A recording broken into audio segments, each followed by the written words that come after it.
마태복음 22장 15절에서 22절까지의 말씀을 제가 봉독하겠습니다.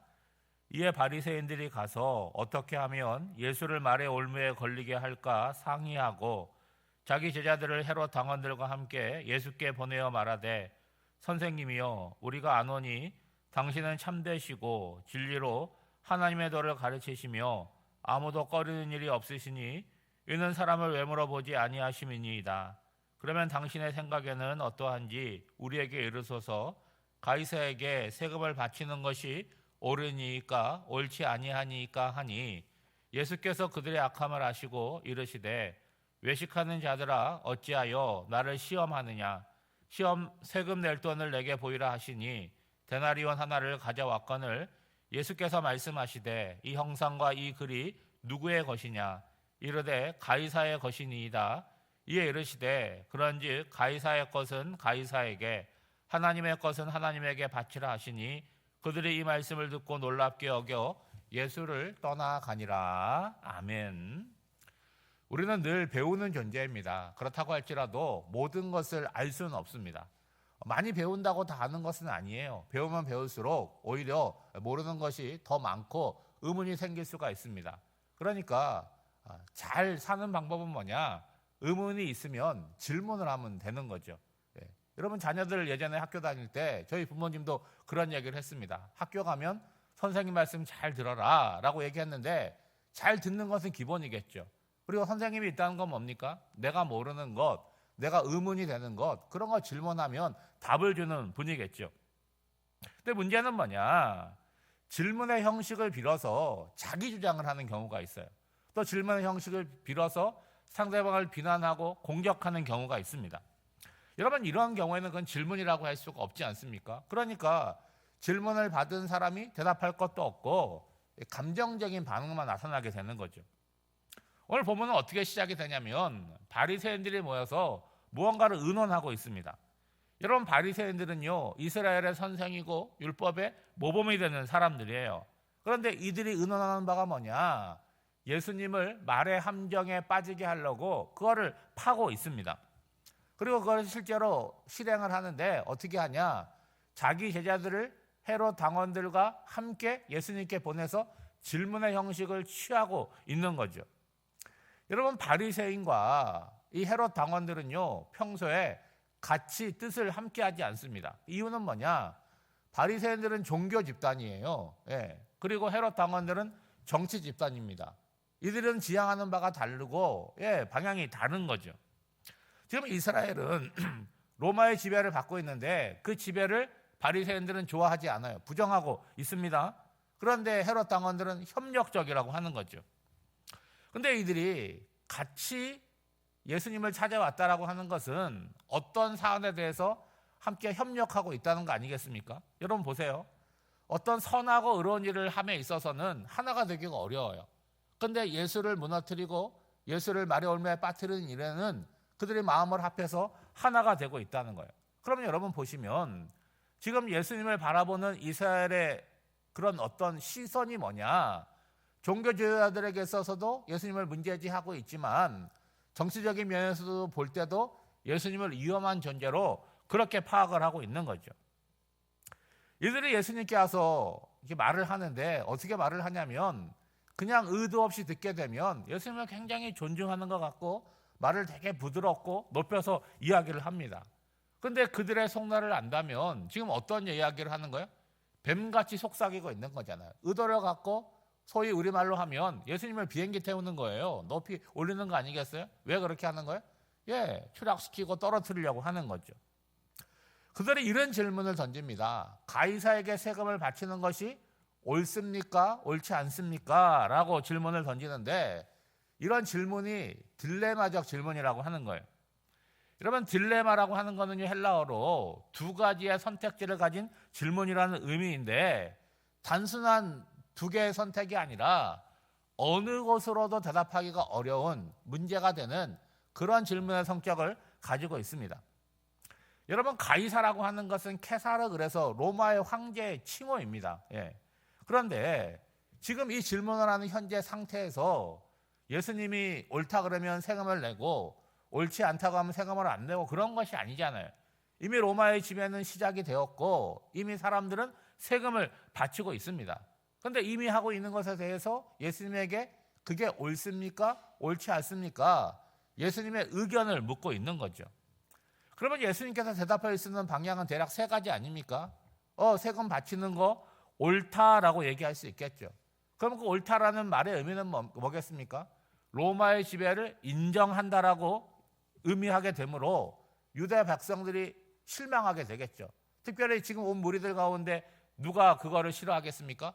바리새인들이 싫어하겠죠. 그럼 반대로 로마에게 세금을 바치는 것이 옳지 않다라고 한다면 여러분 로마의 지배를 부정하는 것이니까 누가 증인이 되는 거예요? 헤롯 당원들이 이렇게 증인이 돼가지고 이것이 정치적인 문제가 될 수 있다는 거예요. 그러면 가장 좋은 선택은 뭐예요? 나는 그런 거 잘 모르겠다. 나는 그런 거에 관심이 없다. 뭐 내든지 말든지 알아서 해라. 중간적인 입장을 취하는 거죠. 그러면 예수님의 권위는 어떻게 되겠습니까? 부정되겠죠. 그런 사안에 대해서 대답을 못 하는데 여러분 예수님은 이들이 어떤 의도로 이런 질문을 하는지를 아셨다는 거예요. 그런데 피하지 않고 당당하게 대응을 하시는 거죠. 그래서 이들이 세금을 낼 때 사용하는 동전, 그게 데나리온인데 데나리온을 하나 가져오라고 얘기를 하는데 그 데나리온에는요 동전이니까 우리나라 동전에도 뭐 글이 써져 있고 뭐 그림이 그려져 있는데 이 데나리온에는 형상이 있고 그리고 글이 적혀 있는데 그게 누구의 형상이고 그 글이 뭐냐라고 묻는 거죠. 여러분 데나리온은요 당시 로마의 지배를 받는 이 시대에 사용되었던 그런 동전 주화입니다. 여기에는요 면류관을 쓰고 있는 황제 티베리우스의 형상이 새겨져 있어요. 그리고 어떤 글귀가 적혀 있냐면 티베리우스 왕의 이름이죠.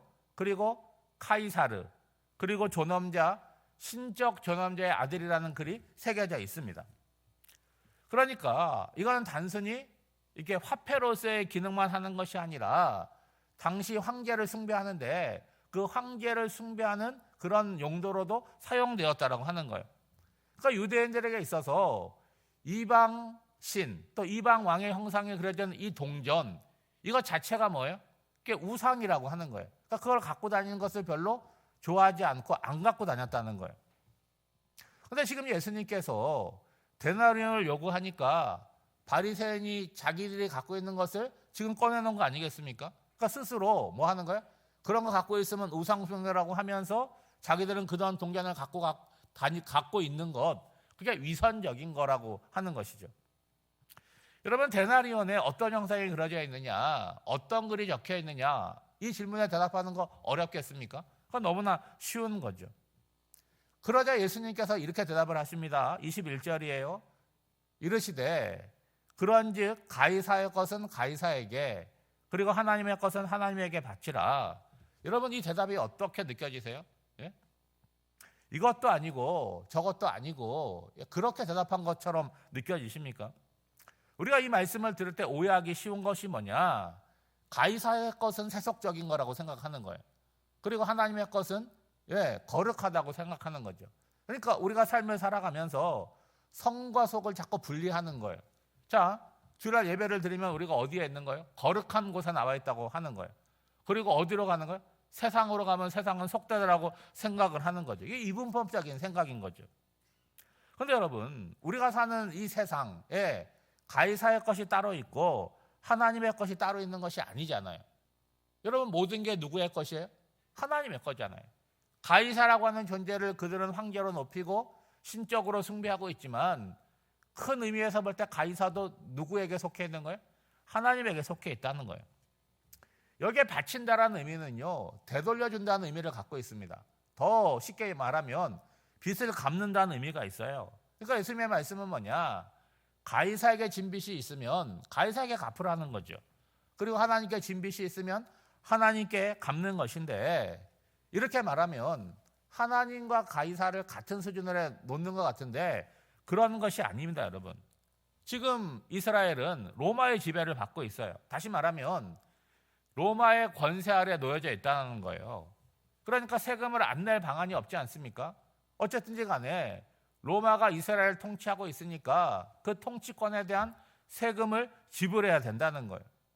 그리고 하나님께 은혜를 받은 것이 있다라고 한다면 하나님께도 드려야 한다는 거죠. 여러분, 데나리온이라고 하는 동전에는 황제의 형상이 있지만 모든 사람에게는 뭐가 있습니까? 하나님의 형상이 내재되어 있다는 거죠.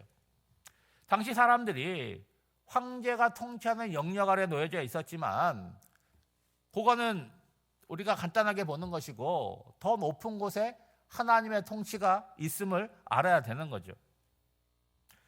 따라서 가이사에게 세금을 바치는 것처럼 우리의 삶은 하나님께 드려져야 됨을 그렇게 말씀을 하고 있는 거예요. 단순하게 말하면 하나님의 백성으로 우리가 속해 있는 이 나라에 세금을 바치고 유익을 끼치며 살아야 되는 거죠. 그러니까 여러분 뉴스에 나오지 않습니까? 뭐 연예인들 뭐 1인 기획사 가지고 세금을 뭐 어떻게 하고 하는데 많이 벌면 많이 세금을 내는 것, 책임을 감당하는 것, 그게 당연한 거라고 하는 거예요. 그런데 그걸로만 끝나는 것이 아니라 우리는 더 큰 하나님의 나라의 백성이니까 하나님의 나라를 위해서 물질을 드려야 되는 거죠. 이것이 세금을 바치고 헌금을 하는 거, 이것이 양자택일의 문제가 아니라고 하는 것이죠. 함께 가는 거죠. 무엇보다 나를 포함한 모든 것이 하나님의 것임을 알고 그리고 고백하고 그렇게 삶을 살아나가야 되는 거죠. 오늘도 마찬가지입니다.